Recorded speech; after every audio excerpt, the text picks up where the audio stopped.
Agora a gente vai ter mais um momento do Experiências de Missão, tentando trazer um pouquinho mais para a nossa atualidade dos últimos 30 anos.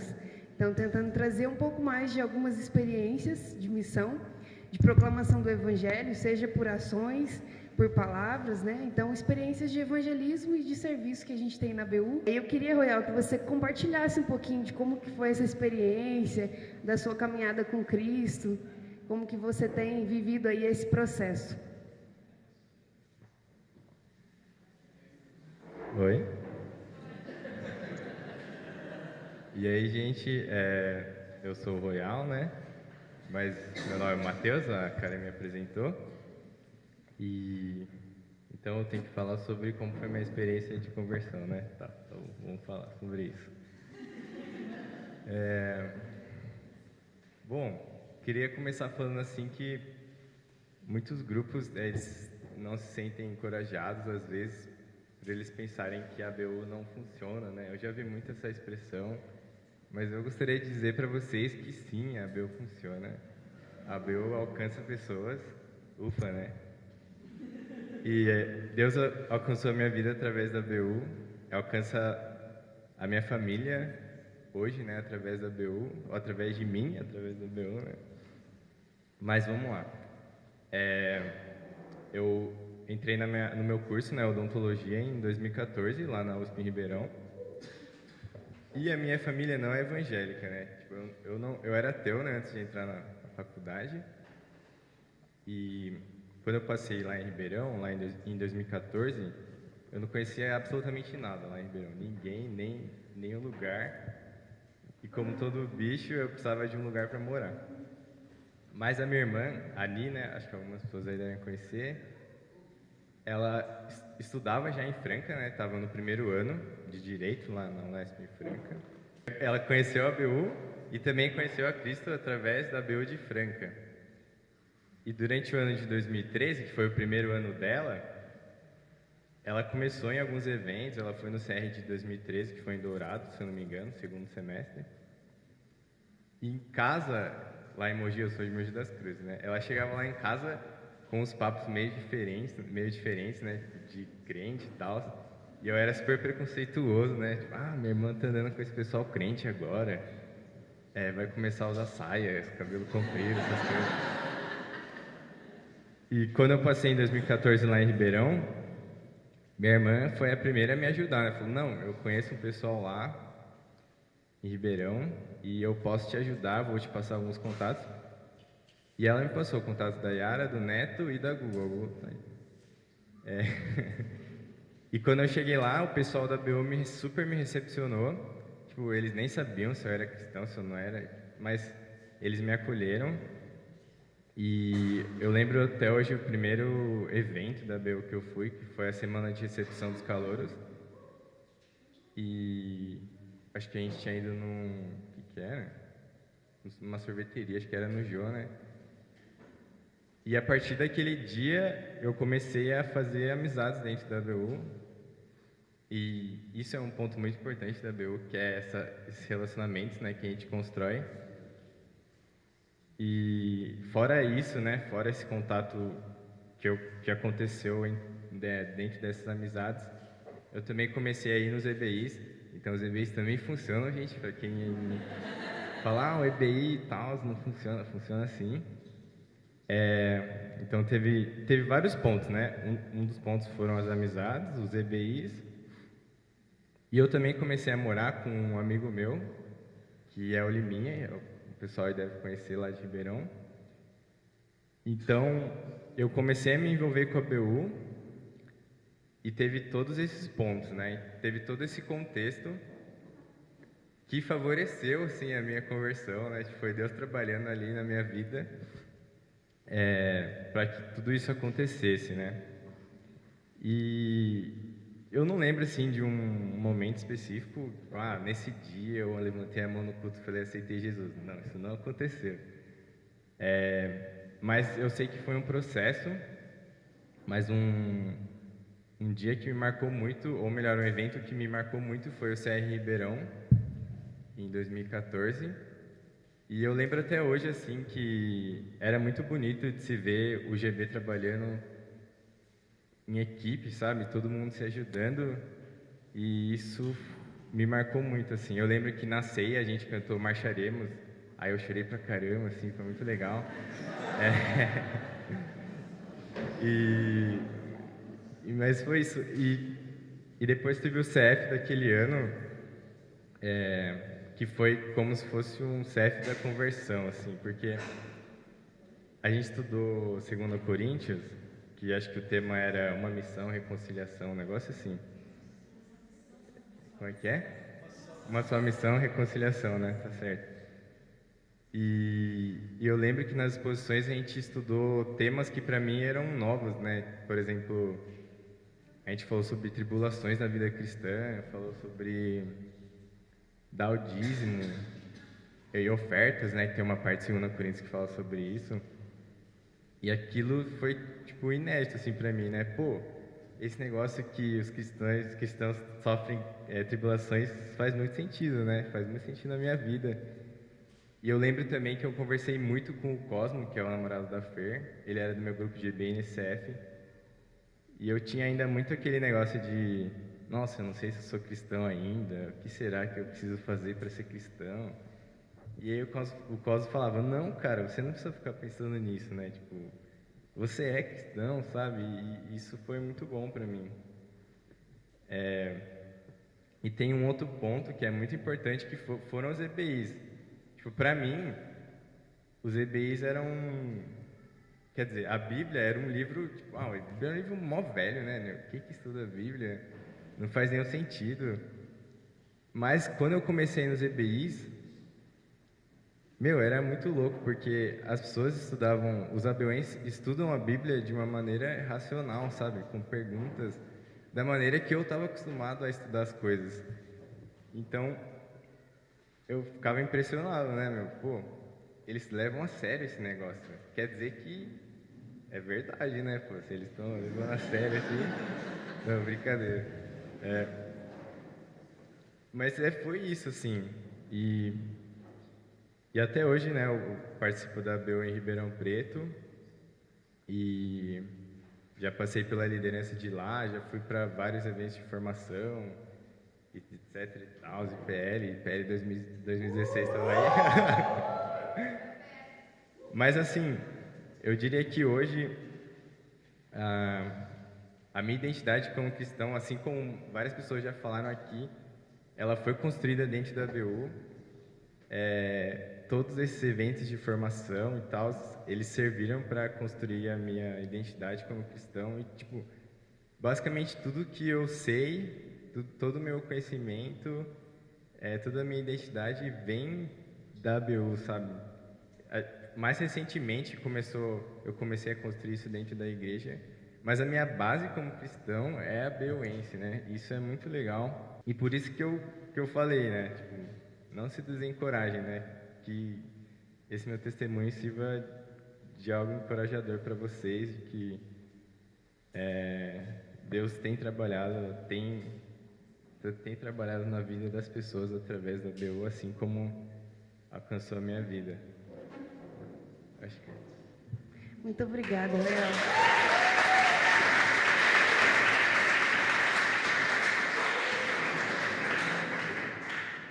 É muito bom, né, poder ver um fruto do trabalho da ABU, né? Hoje pela manhã a Rutinha falou que às vezes a gente não vê, né, o fruto do trabalho, mas é muito bom quando Deus dá a oportunidade da gente escutar um testemunho desse. E acho que dá um ânimo, né, um gás para que a gente continue mesmo perseverando na missão.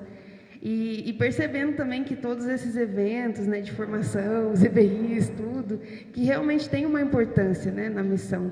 E a gente vai continuar vendo um pouquinho, a Keila vai falar para a gente um pouquinho sobre a Semana do Cristianismo, que é uma semana que já acontece em BH desde 2009. Ô, Keila, você poderia falar para a gente de onde que veio essa ideia de fazer essa Semana do Cristianismo, como que surgiu? Quem foram as pessoas que deram início assim a essa iniciativa? Eu nasci na BU, né? Meus pais se conheceram através da BU também. Davi conheceu a esposa através da BU, minha irmã também, esposa. Então, isso que ele fala dos relacionamentos, né, fala muito comigo, porque muitos companheiros de caminhada eu fiz dentro da BU, né? O Natan é um grande amigo do Davi, se conhecem há anos, e isso do evangelismo relacional mesmo, né? E de investir em pessoas, né? A gente está aqui para investir em pessoas, né? E então a Semana do Cristianismo, como a Karen já deu spoiler, foi inspirada na Semana da Esperança. E a ideia seria promover um evento que tivesse um maior diálogo mesmo, né? Com o ambiente acadêmico, e ter debates, mesas redondas, que a gente pudesse também escutar, né, mais. E esse sonho foi cultivado também, até um contemporâneo meu, chama Ivo, não sei se alguns conhecem. Alguns abeuenses começaram a frequentar a reunião de ateus dentro da UFMG, e até uma das meninas que liderava, a Dani, hoje ela é uma grande amiga minha, que também se converteu ao longo desse processo, né? E eles começaram a frequentar essas reuniões, ela líder do movimento secularista, e ela começou também até a questionar quem são essas pessoas que estão vindo aqui conversar sobre fé nesse ambiente aqui, né, de ateus. E nós começamos também a acompanhar ela. Ela tem uma história belíssima, né? Ela frequentou também a SEC por muito tempo, que é a comunidade onde eu frequento. E hoje ela está fazendo 100, né, lá em Viçosa. Ela tem o sonho de fazer missão transcultural, ir para a China, África, né, mundo afora. E ela é também fruto desse processo, né? Desculpa, estou fazendo assim com o microfone. Mas, e eu participei mais ativamente também, foi na segunda edição, que foi em 2010. Fiquei mais na parte assim, de comunicação, arte, fiquei também coordenando a festa de encerramento, que foi algo bem interessante, porque eu consegui linkar... na época eu estava muito envolvida com evangelismo urbano, missão urbana na comunidade de Caverna de Adulão, e até algumas pessoas que participaram da festa eu chamei também dentro desse contexto. Uma delas era uma hippie que estava a ponto também de largar os filhos. Ela tinha 2 filhos, todos vivendo em situação de extremo risco, vivendo na rua. E eles também fizeram parte, né? Então, também envolver a comunidade. E um dos primeiros shows do Palavra Antiga, né, foi nessa edição de 2010. E também outras pessoas que a gente começou a fazer umas parcerias, né, muito legais. Então, além de também promover esse diálogo, conhecimento, cultura e arte também, né, que a Semana do Cristianismo acabou promovendo. O que mais? Legal, Keila. Só para complementar um pouquinho sobre a Semana da Esperança, né? A Semana da Esperança já acontece há mais tempo que a Semana do Cristianismo, lá na região Minas, e começou agora foi exportado também para outras regiões, né? Mas começou no grupo de Viçosa, e a Tonica foi uma das fundadoras também, que apoiou também, enquanto esteve em Viçosa, apoiou o grupo de Viçosa na realização desse evento, e surgiu por uma necessidade que o grupo via de um alto índice de suicídio na UFV. Então, para trazer a esperança, né, que é a nossa esperança em Cristo, eles criaram essa semana de várias atividades, e aí tem coisas muito interessantes que eles fazem e produzem, de manifestações artísticas na universidade e palestras também, e aí foi daí que surgiu essa inspiração do grupo da BU de BH. Keila, você podia falar para a gente um pouquinho quais os temas que geralmente são tratados na Semana do Cristianismo? Então isso é um exemplo, né, de uma palestra que ele deu. O cristianismo é contra as minorias? Essa já foi a edição mais recente, que foi em 2015. Pode ir passando. Então, o pessoal perguntando o que é isso, aí a gente entrega o panfleto, né, explica o que é a ABU. Aí, vocês conhecem ela ali. Né, Morgana, você deu... foi uma roda de conversa no Cefet, não foi? A Dani, ela deu uma palestra que foi Ética do Cuidado, fortalecimento do SUS como prática de justiça. Essa foto aí está mais... Você falou um pouquinho já de algumas histórias aí, né, da Dani, de uma pessoa também, você comentou de um hippie, mas tem alguma história que te marcou, que você percebeu assim que a Semana do Cristianismo pode impactar a vida das pessoas pelo Evangelho? Então, a Dani foi assim um exemplo vivo que eu vi, né, assim, de relacionamento, né, como o Royal falou, que isso é muito importante, né, gente? Não é simplesmente ir lá entregar um panfleto e fazer a coisa acontecer por si só, né?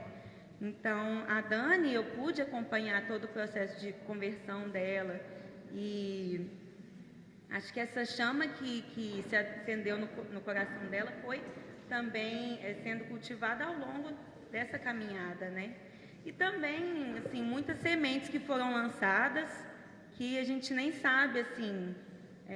quando vão germinar, né? A gente acaba não acompanhando tudo, mas o evento são muitas pessoas que participam, né? Essa edição de 2015 a gente teve muitas universidades particulares que participaram também, né? Então foi muito legal de ter essa participação. E é isso, assim. A Fabi participou do intercâmbio que a gente tem com a NKSS, que é o movimento norueguês, né? A ABU na Noruega. Mas a Fabi, ela participou desse intercâmbio. Esse intercâmbio até, não sei se vocês se lembram de ontem, da viagem que o Ricardo fez à Noruega em 2002. Essa viagem foi provavelmente para começar essa parceria com esse intercâmbio que a gente tem até hoje. Então, em 2003 foi a primeira turma. Então, a gente tem esse intercâmbio há 14 anos, né? Todo ano a gente envia 2 brasileiros para a Noruega e a Noruega envia 2 noruegueses para o Brasil. Eles já ficaram em diferentes cidades no Brasil. E todos os estudantes que vão para a Noruega participam de uma escola internacional. Então, também tem a oportunidade de conhecer pessoas de vários países. O intercâmbio da Fabi foi um pouco diferente, porque ela participou de um programa em que a parte prática do intercâmbio dela foi no Quênia. Então, foi uma experiência um pouco diferenciada, né? E aí, Fabi, eu queria que você contasse um pouquinho de como é que foi essa experiência, né, transcultural de trabalho com esse movimento estudantil do Quênia e como que essa experiência impactou a sua forma de enxergar a missão estudantil. Oi, gente, boa tarde. Então, só explicando um pouco, né? Ela explicou que eu passei pela Noruega, e na Noruega eu conheci um pouquinho do movimento norueguês e de outros países também. Então, saí do Brasil conhecendo um pouco o movimento, a missão aqui no Brasil. Conheci um pouquinho mesmo da Noruega e outros movimentos e cheguei no Quênia para conhecer a missão lá, como se dava e me acostumar. No primeiro momento eu tive que me adaptar um pouquinho ao estilo de vida lá, que era diferente, e fui conhecendo como funciona o movimento. E lá tem algumas coisas que são parecidas e diferentes daqui, né? Então vamos começar por algumas coisas que são diferentes talvez na proporção das coisas, né? Então tudo vai muita gente, né? Participa bastante gente nos movimentos. Então eu participava de uma universidade lá, né? E no primeiro culto iam mais de 1000 pessoas, assim, né? No primeiro culto, né? Então, no segundo culto, ia um pouquinho menos, ia quase 1000 pessoas, assim, né? Isso numa universidade lá. E esse povo achando que o GB com 20 pessoas está bombando, né? Assim. Então, era assim, é muita gente, assim, várias coisas, tudo que se faz lá vai bastante gente. E aí, só explicando, lá eu entrei, o meu papel era um pouco de, que eles chamam de experiência em ministério de curta duração. Era uma espécie de estagiária de obreiro lá. Lá eles têm isso, ele funciona todo ano. E eu entrei dentro da estrutura da BUD lá, dentro dessa categoria. Então, acompanhei alguns estudantes, participei de algumas das atividades de formação, de evangelismo também. E o que me mais impactou, assim, de ver lá, né, nesse movimento, né?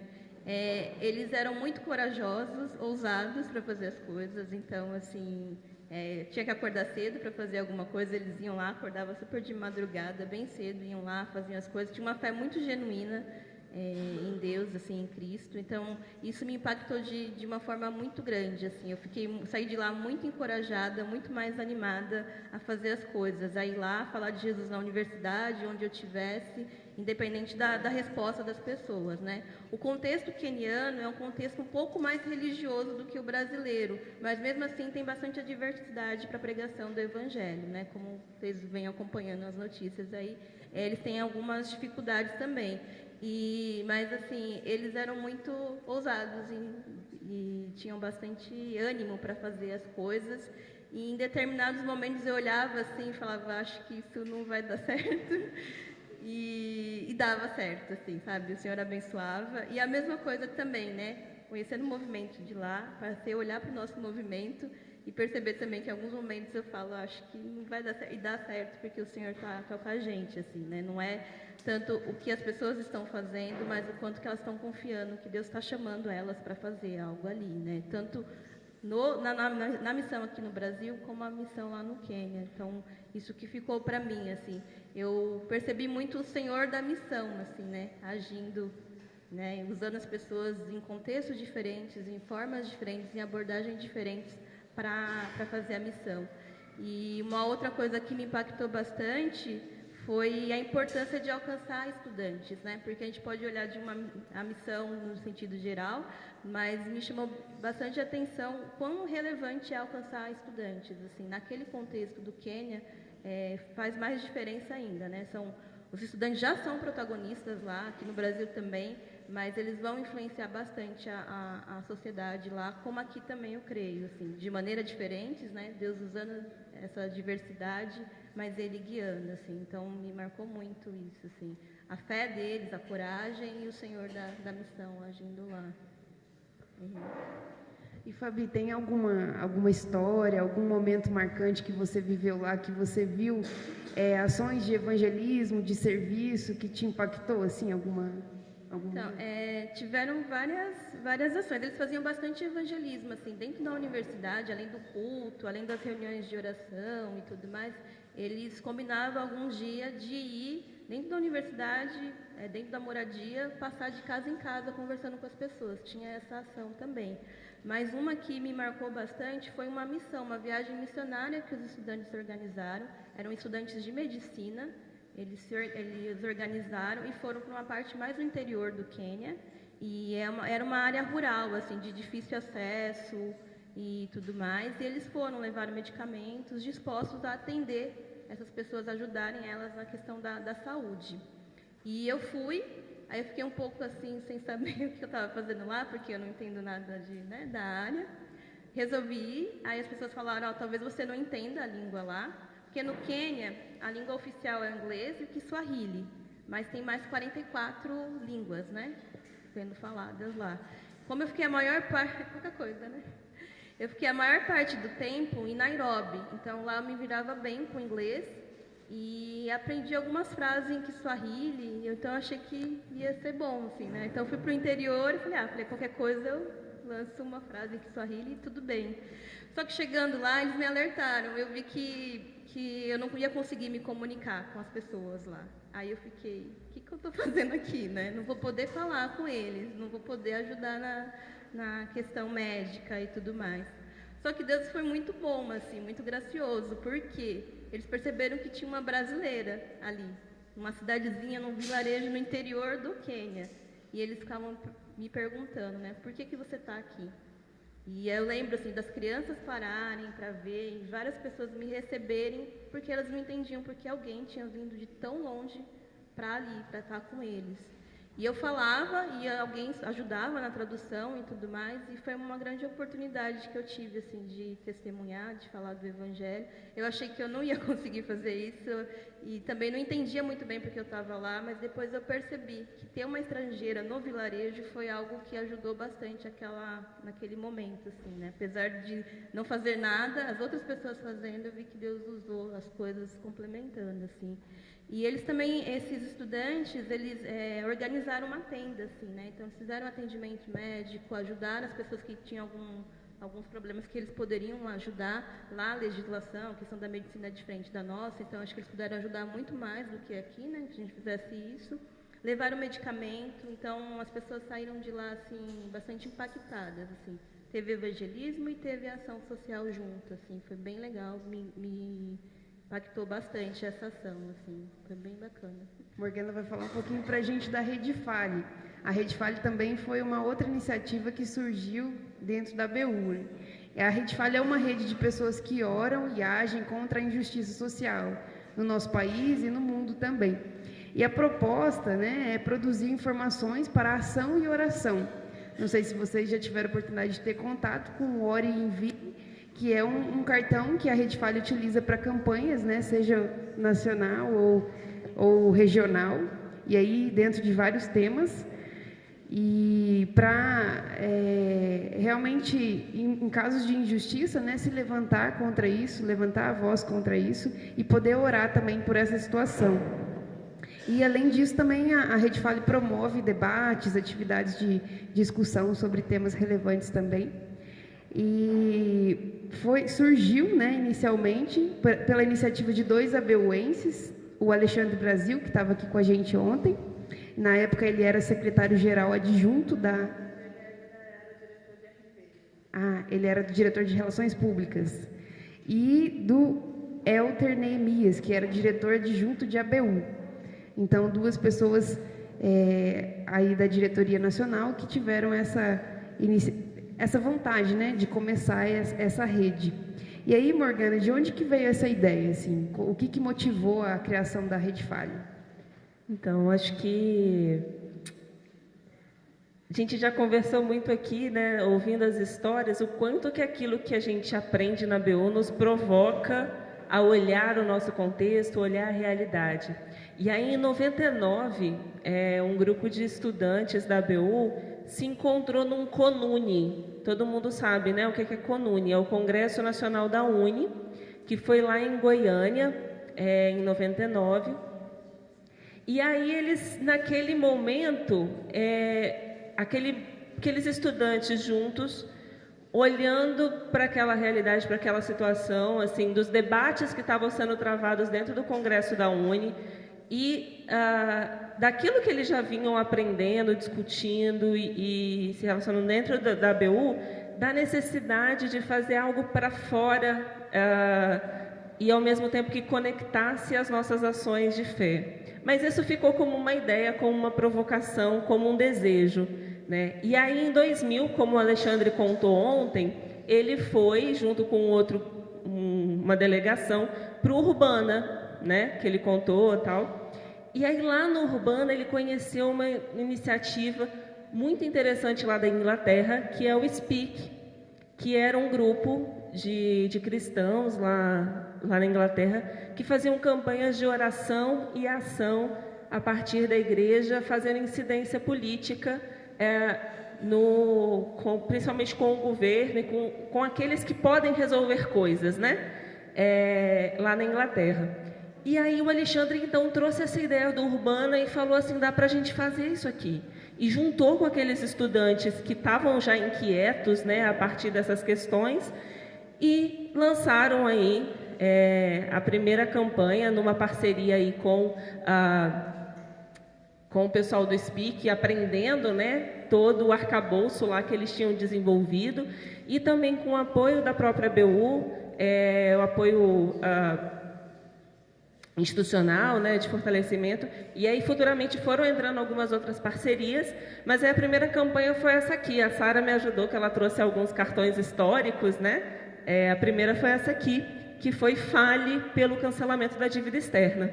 E aí a ideia do Fale sempre foi provocar a que as pessoas pudessem ter ferramentas de ação e oração. Então, todo o cartão sempre vem com motivos de oração, como que as pessoas podem orar por esse tema e como que elas podem incidir sobre o tema. Que isso era algo muito novo, né? Depois, nos anos... essa primeira campanha saiu em 2002, mas aí lá para 2010, na verdade um pouquinho 2009, por aí, surge essas ferramentas virtuais que a gente conhece, né? Como o Avaz, por exemplo, que faz essa série de petições online, que essa metodologia se populariza, né? Mas era muito novo ainda essa ideia de você poder mandar uma carta para um congressista, nesse caso aqui era para o embaixador, do Canadá, né? Que ele estava no momento de decisão de algo interessante em relação ao tema. Então, foi inovador também nesse sentido, né? De poder dar uma ferramenta de ação direta para as pessoas, né? E também aliado sempre à característica de oração. Legal, Morgana. E a mesma pergunta que eu fiz para os outros, né? Teve algum momento, alguma história que você vivenciou na Rede Fale, que te marcou, que você viu o impacto mesmo dessas ações na vida das pessoas? Tem muita coisa, porque assim, eu não estava no comecinho, né? Eu conheci o Fale dentro da BU, né? Eu, como estudante na BU, eu lembro que a primeira vez que eu tive contato com o Fale foi a Sara me dando um cartãozinho da campanha do desarmamento, que era um cartão que você tinha que mandar para o seu vizinho, né? Para convencer a pessoa a votar no referendo do desarmamento e tal. Então, eu fui tendo contato gradativo e depois acabei me envolvendo de forma mais profunda, né, com a Rede Fale. Fiquei 4 anos servindo como secretária executiva da rede, de 2010 a 2014. E acho que eu posso destacar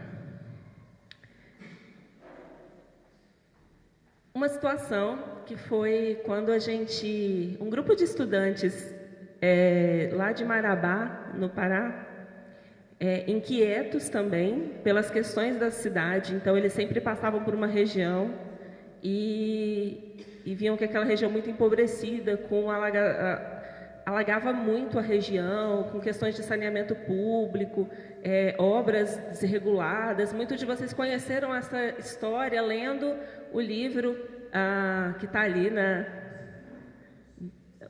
Como é que é o nome do livro?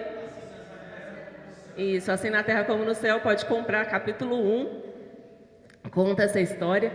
Mas eu acho que parte legal dessa história também é que a gente começa, então, a ver que a gente precisava ampliar a incidência, a gente precisava, de alguma forma, fazer com que aquela campanha tivesse mais força.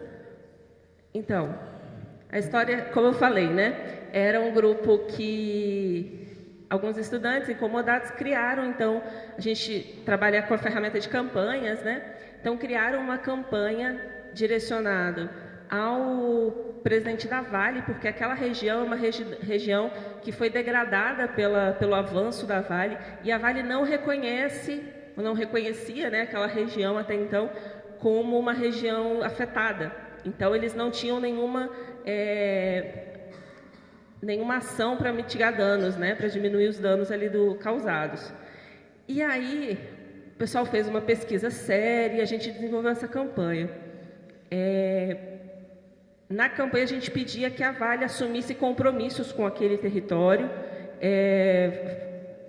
fazendo ações ali de efetivo cuidado, né? E a gente pressionava também as autoridades do Poder Executivo para ampliar o número de recursos e projetos, principalmente de saneamento básico, porque, por exemplo, a gente foi lá, a Sara foi lá, não, você não foi lá, eu tive a oportunidade de ir lá conhecer e era assim, aqui era uma rua, Aí eles abriam um encanamento do córrego que tinham e fizeram, colocaram o córrego em manilhas, né? Manilharam o córrego. Só que aí chegava aqui no meio, numa rua, aí eles abriam e depois manilhavam de novo. Então era óbvio que o fluxo da água chegava aqui nesse meio que não tinha, ele ia subir, ele ia escapar. A gente entrava nas casas das pessoas, os móveis já ficavam em cima de... As casas eram já palafitas, né, bem altas. Então você sempre tinha que subir uma escada para chegar na casa, porque quando eles construíram a casa, eles pensaram, o rio sobe até aqui, então eu posso construir ela nessa altura. Só que a gente entrava nas casas, os móveis estavam já todos em cima de outros móveis, né? Então eles estavam todos elevados. Então se a geladeira estava nessa altura, o pé da geladeira, para que quando alagasse, eles não precisassem de ter o trabalho de jogar tudo para cima, porque isso era muito frequente, muito comum, para que não se perdessem as coisas. E essa realidade era muito triste, né? Então, inquietados com isso, começou-se a se fazer isso.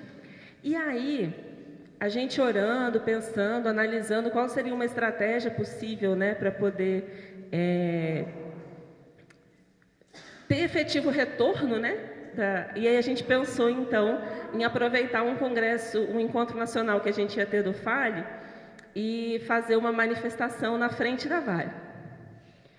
Seríamos poucos, foi lá no Rio de Janeiro, seríamos poucos. Então, para poder dar uma visibilidade e eles perceberem que a gente estava lá na frente, porque na frente da Vale todo dia tem um monte de gente reclamando da Vale, né? Então, só para eles saberem que tinha um grupo reclamando por causa dessa situação, a gente mandou para eles a informação de que a gente ia estar lá. E aí, eles que nunca tinham nos respondido antes, responderam imediatamente, dizendo, mas vocês não querem conversar, vocês já vêm nessa violência, sendo que a gente já tinha tentado assessoria de imprensa, a gente já tinha tentado assessoria técnica, a gente tinha tentado um monte de ações. Coincidentemente, esse encontro foi na mesma época que teve aquela ocupação do Alemão, que foi super televisionada, do Complexo do Alemão, lá no Rio de Janeiro, foi na mesma semana. E aí o Exército estava na rua. Então a gente não achou que seria muito estratégico ir para a rua, né? Mas a gente viu como que, às vezes, uma pequena ação, assim, seriam 20 pessoas ali na porta, mas fez com que eles nos respondessem e, depois disso, técnicos analisaram a questão da área de impacto, houve uma reavaliação por parte da Vale desse processo. Então, a gente conseguiu retomar, a partir dessa pequena ação, que seria nada, né? Comparado com todas as estratégias que podem ser usadas, mas que gerou um impacto positivo na realidade daquele grupo lá no estado do Pará. Então, acho que essa lógica, né, das pequenas ações que podem refletir em grandes mudanças, assim. Acho que essa é uma experiência. E depois leiam o livro. Muito legal, Morgana, muito obrigada. Então, agora vamos para mais uma iniciativa que foi gestada aí dentro da BU. E também foi falado sobre essa iniciativa, eu acho que era sobre isso que o Ricardo estava falando, que é o projeto Didaquê. Mas começou em 2000 e foi um projeto que durou 8 anos. Era um projeto de um cursinho pré-vestibular. Então, para pessoas que queriam entrar na faculdade, tinham essa oportunidade de passar por esse cursinho. E foi promovido pela BU Rural, no Rio de Janeiro.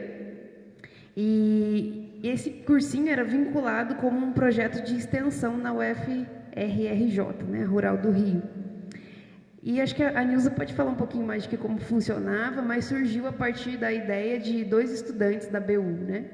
Se você quiser começar contando para a gente como é que era, como é que funcionava esse cursinho. Isso. Então, quando eu entrei na universidade em 2000, o projeto já existia, né?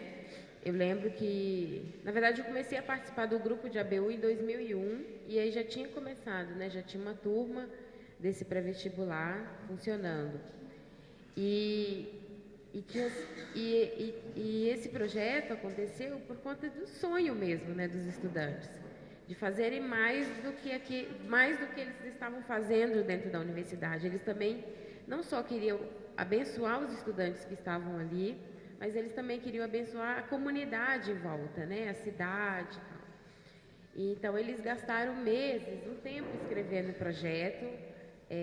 Eu lembro o nome deles, assim, o Euler e o Josimar. O Euler, ele ficou muito tempo escrevendo esse projeto. Eu conheci ele muito rapidamente. Quando eu entrei no grupo da Rural, ele tinha passado no mestrado em Manaus, estava indo embora. Mas esse sonho estava só começando, né? E o pré-vestibular, ele selecionava cerca de 250 pessoas para estudar. Foi um pré-vestibular coordenado somente por estudantes do grupo da ABU Rural. E, como a Karen disse, era vinculado a um projeto de extensão. E era muito legal, porque além de abençoar a comunidade, né, e os próprios estudantes da Rural que eram envolvidos, da ABU Rural que eram envolvidos na coordenação, esse projeto também abençoava os outros estudantes, porque os professores de todas as disciplinas do pré-vestibular eram estudantes da universidade.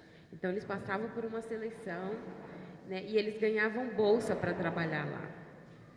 E eu lembro que eu participei, depois que eu entrei na ABU e me envolvi mais no grupo, eu participei de todas as seleções, né, do projeto até o final, assim. E a gente selecionava, a gente recebia as inscrições, era um negócio muito bonito, gente. A gente recebia muita gente de toda a Baixada Fluminense que sonhava em estudar e entrar na universidade.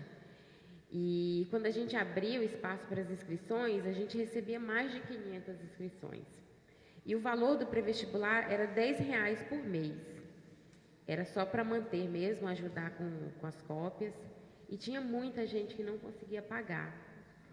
E a gente sempre dava um jeito, o grupo sempre dava um jeito, junto com a universidade, daquelas pessoas continuarem indo estudar, mesmo não podendo pagar. E além de não conseguir pagar esses R$10, tinha muita gente que não conseguia pagar passagem para ir para lá. E eu lembro muito do grupo da Rural se mobilizar financeiramente para ajudar algumas pessoas que a gente percebia que realmente tinha um potencial e que realmente sonhava, né, passar no vestibular. Então, durou mais ou menos de 7 a 8 anos. O finalzinho, assim, foi bem difícil, né, desse pré-vestibular. Eu acompanhei bem pouco, porque eu já não estava mais em Seropédica, eu estava no Rio, morando no Rio, fazendo mestrado na UFRJ, e eu voltava só de vez em quando, assim. E foi muito difícil para o grupo da Rural encarar o final do Didaquê, porque depois de 7, quase 8 anos de coordenação do pré-vestibular, por estudantes, só por estudantes, um negócio que vinha dando muito certo, muita gente passava no vestibular, nós fomos questionados. Né? A credibilidade do pré-vestibular foi questionada porque era coordenado por estudantes, só por estudantes. E acabou por isso, porque a próxima turma que entrou lá na reitoria achava que a gente não tinha, né, credibilidade nem capacidade para manter esse pré-vestibular. Enfim, mas ao longo desses 7, 8 anos, abençoou muito a vida de muita gente. E nesse período, a gente teve um projeto, que foi esse que o Ricardo mencionou, que foi junto com a Unesco, e a gente, além do Didaquê, a gente recebeu abriu uma turma, para receber também outros estudantes e preparar aquele pessoal para o vestibular. E aí, além da turma do Didaquê, a gente tinha uma outra turma funcionando num outro prédio. E aí foi bem legal, né? Porque a presidente, na época do grupo, teve que ir para Brasília, e ela foi muito feliz de primeira classe, foi um engano, né? Ela ia de classe econômica e colocaram ela na primeira classe. Até hoje ela fala disso. Né? A maior lembrança dela é essa, que ela viajou de primeira classe. Enfim. E o Ricardo também, né, era secretário-geral na época, ele foi para participar, para estar lá junto e assinar, né? Teve uma assinatura de um documento lá, porque assim, a gente só era estudante, né? Então a gente precisava da estrutura, né, da organização, a BUB, nos ajudando com isso. E o nome de daquele foi registrado. E o que é legal, assim, porque eu conheci muita gente que entrou, que foi para a universidade, foi para a rural, estudar no pré-vestibular, passou. Eu tenho um amigo querido até hoje, que ele é professor da Universidade Federal lá na Bahia. Ele chegou na universidade sem nada, só com uma malinha, né? E tinha deixado a família. E assim, o pessoal da ABU Rural ajudou ele com alojamento. Ele ficou meio escondidinho lá, porque ele não era aluno da universidade. E por um ano ele estudou lá no pré-vestibular, passou para a zootecnia. Depois ele fez mestrado e fez doutorado na rural. E aí ele voltou para a Bahia, arrumou um emprego. Hoje ele é um ótimo pesquisador e professor da universidade. E ele também se converteu no grupo da ABU. E era o cara que sempre arrumava as cadeiras. Toda vez que a gente chegava para fazer a reunião, as cadeiras estavam arrumadas. E a gente nunca deu importância para isso. No dia que ele foi embora, no dia seguinte que teve a reunião, a gente chegou lá e as cadeiras estavam bagunçadas. E a gente falou, ué, como que essas cadeiras estão bagunçadas aqui, gente? Ele não fazia muita coisa, falava pouco, mas ele marcou assim as nossas vidas. Eu já estou adiantando, né? Mas, enfim, eu fiquei perguntando para a Karen, por que eu vou falar do Didaquê, que é um negócio que já tem bastante tempo. A última vez que eu falei do Didaquê foi no Congresso Missionário em 2006. Fazia tempo, né? Mas eu acho que é legal voltar a falar sobre esse assunto, porque realmente foi um projeto muito bonito. Sonhado, pensado, desenvolvido, sabe? Por estudantes como vocês. Aqueles estudantes lá não precisaram de um obreiro, de um assessor auxiliar, de gente com tanto conhecimento, com tanta coisa assim, sabe? Eles simplesmente sonharam, apostaram alto naquilo, sentaram, escreveram um projeto, foram lá, apresentaram para o decano de extensão, o decano de assuntos estudantis. O pessoal ficou fascinado, botou crédito no que estava ali naquele papel e aconteceu, assim.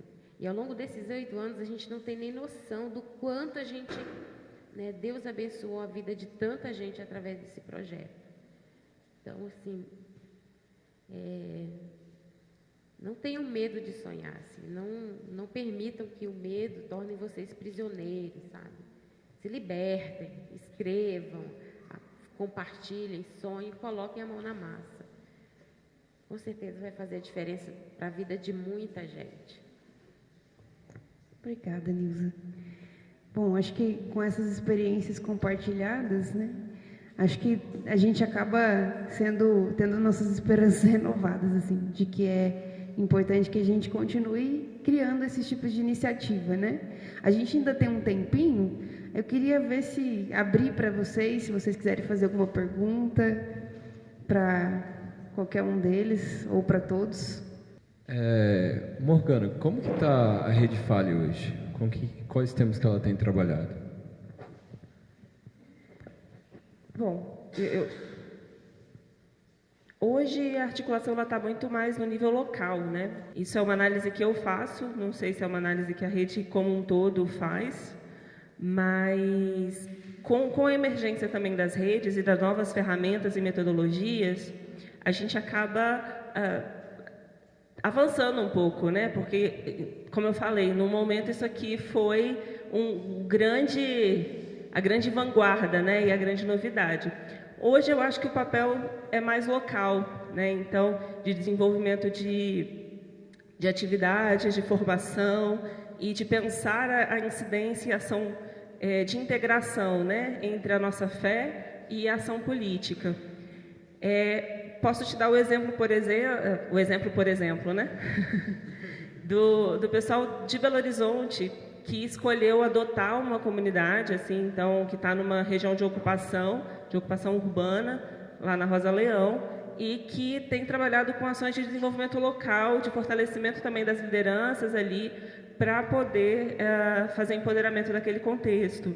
Né? A gente tem outros grupos que têm trabalhado no campo mais de formação, de debate, de pensar os temas mais contextuais e atuais, né? Mas assim, eu acho que está nesse momento de chaveamento que já aconteceu antes, né? Assim, então a gente, enquanto hoje fala rede fale, né? Mas nem sempre foi rede.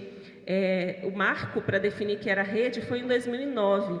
Até então a gente considerava movimento, porque era um grupo de replicadores de coisas. A partir de 2009 você começa a ter esse processo de autonomia do local, ainda com a estrutura nacional. Hoje acaba sendo muito mais inverter o foco, né? O foco está mais no local. Minha pergunta é mais para o Matheus, assim. Você estava falando quando você chegou na faculdade e que o pessoal já te recebeu e tal. E eu achei bem interessante quando você falou da questão que você foi participando das programações e tal, mesmo você não sendo cristão ali, meio perdido ali, né? Eles já te incluíam você falou que em evento e tal. E eu queria perguntar para você o que você acha disso, porque às vezes eu vejo que a gente se fecha muito nos grupos, assim, sabe? E aí, algumas coisas só para os cristãos e tal. E aí talvez é legal também, interessante, que você falou até, não sabia que cristão sofria, ou, sabe, você não vivia aquilo ainda, mas você já estava vivendo, né? Assim, você não vivia pessoalmente, mas você estava no contexto, e isso foi importante, como você falou, né? Não sei se deu para entender aqui. Deixa eu pensar. Cara, sim, eu vivi aquilo mesmo ainda não conhecendo a Cristo, mas o que eles viviam, o que a Abel Ribeirão Preto vivia nos rolês lá, aquilo que me impactava, né? Tipo, eu era só um desconhecido lá, só um bicho a mais que tinha chegado, só que eles não viam desse jeito, né? Eles me tratavam como parte, né, da família, como amigo deles, né? E nunca teve esse negócio de, tipo, não, você tem que aceitar Jesus, aceita Jesus. Não, sempre foi algo natural, assim, sabe? Foi algo que foi acontecendo mesmo. E acho que a gente fica, às vezes, preso nisso, né, em resultados, né, imediatos e tal. É que no meu caso foi mais imediato, assim, mas eu acredito que a gente deve construir esses relacionamentos dentro do nosso GB, e não só dentro do nosso GB, mas com os nossos amigos, com os bichos que chegam, e que talvez isso não dê um fruto agora, mas que daqui a alguns anos a pessoa lembre, né, do que aconteceu e da experiência que ela viveu com você e com o seu grupo de ABU. Tipo, a gente faz o culto do bicho, a gente convida vários calouros. Não são todos que continuam na ABU, não são todos que se convertem e tal. Mas sempre que eu encontro um bicho que foi no culto do bicho ou que foi em algum rolê na semana de recepção, tipo, eles lembram da gente, né? Cumprimentam a gente. Então acho que isso realmente marca eles, né? Não sei se eu falei. É mais isso mesmo, assim. É porque eu acho interessante disso, é porque às vezes, não, o GB vai ser só o pessoal que é cristão e que faz o movimento andar, assim, sabe? E de às vezes reduzir isso. Mas eu achei interessante, assim, da sua história de o pessoal mesmo te abraçou, é igual aqui, tá trabalhando junto com a gente, sim, te deu função para você fazer, provavelmente pelo que você falou, entendeu? Tipo assim, você tá lá trabalhando junto, e isso é importante também, assim, quer dizer, não vai poder fazer, assim, sabe? Eu achei bem... Não, eles me botaram para trabalhar lá. Eu lembro que o CR em Ribeirão, né, que eu tinha comentado, umas 2 semanas antes, aquele CR foi, tipo, organizado às pressas, assim. Então, uma semana antes ou 2, teve uma reunião para organizar as coisas e só tinha eu lá de bicho e uns veteranos lá que eu nem sabia quem era. E era tipo, o que o Royal vai fazer? Não sei, arranja alguma coisa aí para ele fazer, e eu fiz, né? E eu lembro que eu super trabalhei naquele CR e aquilo, tipo, fez diferença para mim, sabe? eu aprendi a gostar de servir, tipo, lá naquele CR, sabe? Tirando lixo, lavando o banheiro, varrendo o chão. E foi muito bom, assim. Você falou que se converteu em 2014, certo? Aí em 2015 você virou presidente do GB já. Foi isso? Queria saber se você encontrou, sei lá, algum preconceito quanto a isso, ou se foi uma experiência difícil ou foi uma coisa boa para você. Foi isso mesmo. Em 2015, outubro de 2015, eu assumi a presidência lá em Ribeirão, lá da diretoria local. E foi um desafio muito grande mesmo. Na verdade, eu sempre me espelhava nos líderes, né? Isso é uma coisa boa, né? Tipo, eu sempre me via como um cara que precisava conhecer mais da Bíblia, estudar mais, buscar mais a Deus. E eu sempre via os líderes, né, do movimento como alguém que eu podia me espelhar, né? Então, quando eu entrei tinha o Ricardo, né, o Rick, é o Caraz, alguns devem conhecer aí. Em 2015 era a Google, a presidente, e depois fui eu de 2015 e 2016. Mas em relação a preconceito, eu acho que... Bom, acho que sempre tem aquela desconfiança, né? Ainda mais para a liderança de um GB, que é algo que eu considero muito importante, assim. Mas tipo, a diretoria que estava saindo confiou muito em mim, no meu potencial. Mas não só isso, eles também me acompanharam, né? A Google me acompanhou durante a minha gestão inteira, e isso foi, tipo, essencial, assim. Mas eu, assim, se eu for falar assim de alguma experiência que eu falei, nossa, esse dia foi muito zoado, teve mau preconceito, tipo, não, na verdade não. Pelo contrário, sempre me apoiaram, sempre confiaram em mim, e eu sempre pude contar com a liderança, com os veteranos, eles me dando conselhos, me ajudando.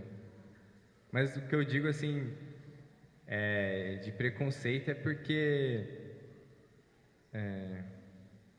por exemplo, eu já ouvi aquelas coisas do tipo, você não é batizado ainda, ou você não conhece louvor, sabe? Coisas desse tipo, assim, que a gente fala e acha que... Mas, pô, não fala isso, sabe? E daí que o cara não é batizado? E daí que o cara não conhece tal louvor? Tipo, não, ensina pra ele, sabe? Ou, por exemplo, até hoje eu não sei a ordem dos livros da Bíblia. Tipo, eu não sei mesmo. São muitos. E, tipo, mano, eu não vou saber mesmo e pronto, né? Mas acho que, às vezes, a gente cria umas coisas assim que a gente podia não ter, sabe? Tipo, pô, o cara nunca estudou a Bíblia e você tá querendo que o cara saiba disso? Não, né? Então, acho que é isso. Eu queria fazer uma pergunta para Keila, porque você falou que é filha de ex-abeuenses, e aí eu queria saber para você como é que foi ter isso na sua história e agora fazer parte do movimento, porque eu conheço outros filhos de ex-abeuense também que não se envolveram no movimento e assim, também experiências próprias, assim, por causa de resistência, do tipo, essa é a história dos meus pais, eu quero ter a minha história. E aí eu queria saber como é que foi pra você. Porque tem gente que é natural, do tipo, tô massa aqui, mas eu queria que você compartilhasse um pouco como é que foi isso. Tá bom.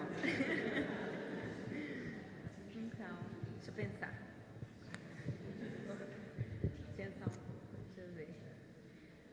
Bem, hoje eu enxergo isso, assim, um grande privilégio, né, que eu tive. Nascer num lar cristão, ainda mais de pais que são extremamente envolvidos, não só com a BU, mas com outros projetos também, né. Então, hoje eu enxergo isso como, assim, um privilégio que, como não, sabe, como que eu não vou fazer parte disso, né. E até essa questão dos relacionamentos...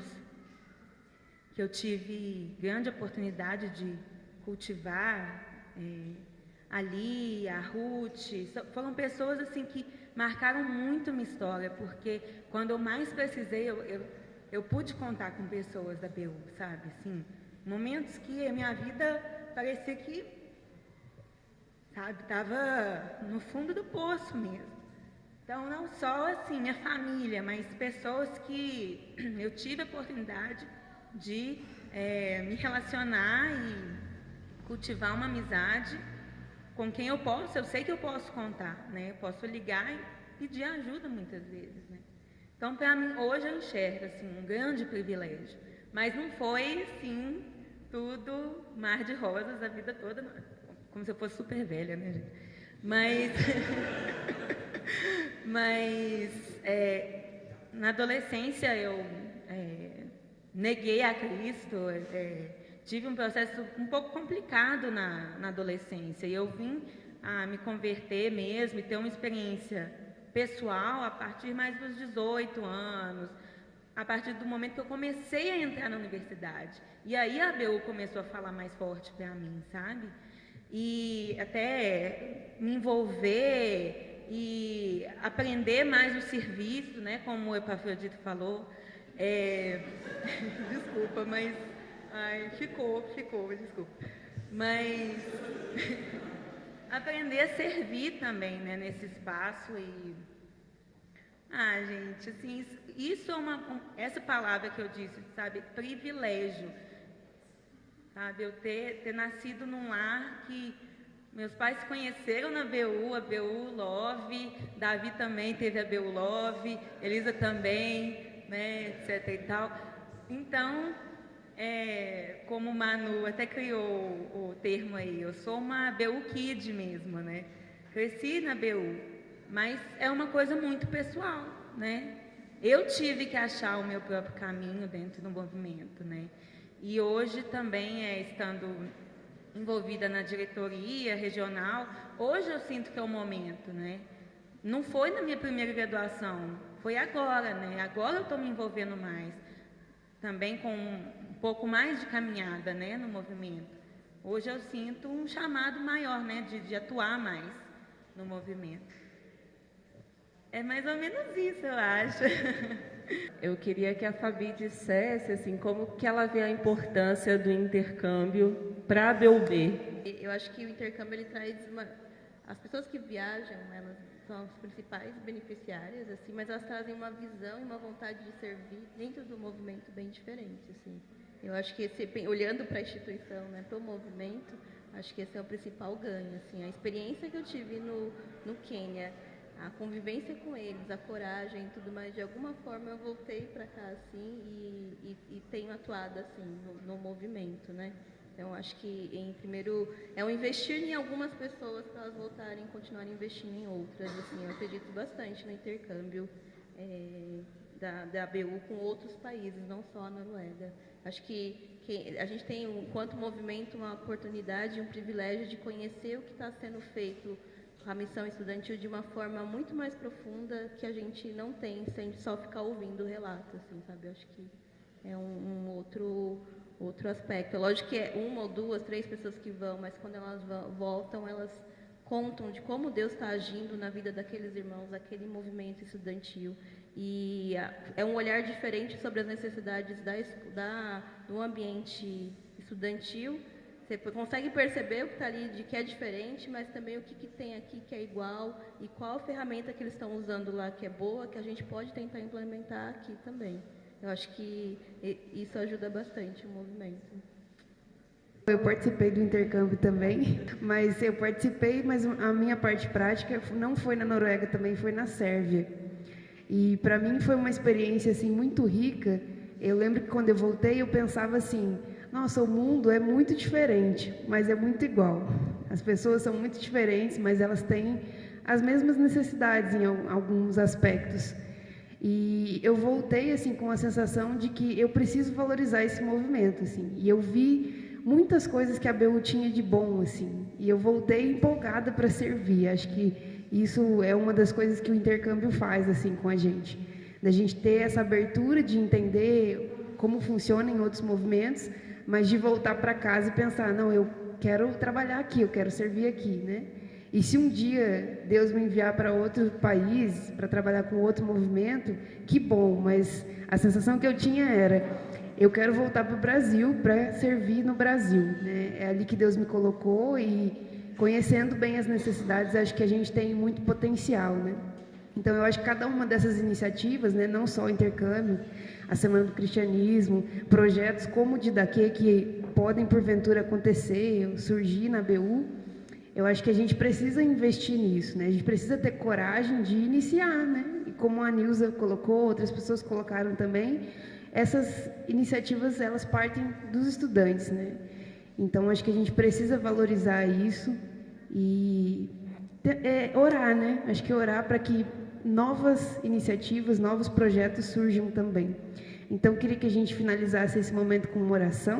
Senhor, estamos muito agradecidos a Ti por cada relato que nós ouvimos nessa tarde. Muito obrigado, Pai, porque quando o Senhor pensa em nós, o Senhor pensa para além de nós, para aquilo que o Senhor está fazendo, para a história de redenção que o Senhor está escrevendo. Obrigado, Deus, por essas iniciativas que ouvimos, né? por exemplos que nos inspiram, que nos emocionam, que nos encorajam a fazer o mesmo ou encontrar formas de fazer coisas semelhantes em nossos próprios contextos de missão, de testemunho. Muito obrigado, né, por esses irmãos, né, e irmãs que estão aqui. Obrigado porque o Senhor foi fiel, né, e tem sido fiel na vida deles, né, no tempo deles, né, nas experiências que tiveram e que estão tendo agora em outros espaços. O Senhor os acompanha, nós te agradecemos por isso e oramos para que o Senhor também faça isso em nossas vidas, em todos que ouvimos esses relatos, que possamos ser cheios mesmo de ousadia que procede do Teu Espírito, o poder para testemunhar mesmo, criatividade, iniciativas, né, pioneiras, coisas que ninguém está pensando em fazer, que o Senhor coloque sonhos mesmo em cada um dos nossos, cada coração aqui, e nos dê, Senhor, as condições de responder ao Teu chamado de forma contextualizada, de forma obediente, né? O Senhor é um Deus tão criativo, o Senhor nos dá, né, perspectivas diferentes, lugares diferentes, heranças familiares, eclesiásticas diferentes, que a gente saiba equacionar toda essa riqueza que nós temos, que o Senhor nos concedeu, né, para que isso seja útil no Teu reino, para que isso seja útil em Tuas mãos, para que isso abençoe outras pessoas, Pai. Só Tu tens o poder de multiplicar essas iniciativas pequenas que nós podemos fazer. Só o Senhor pode prever e direcionar o alcance disso tudo. Que a gente não se desanime por achar que as coisas não vão dar certo, porque tem pouca gente apoiando, porque tem gente criticando, mas que o Senhor coloque em nós esses sonhos que procedem do Senhor.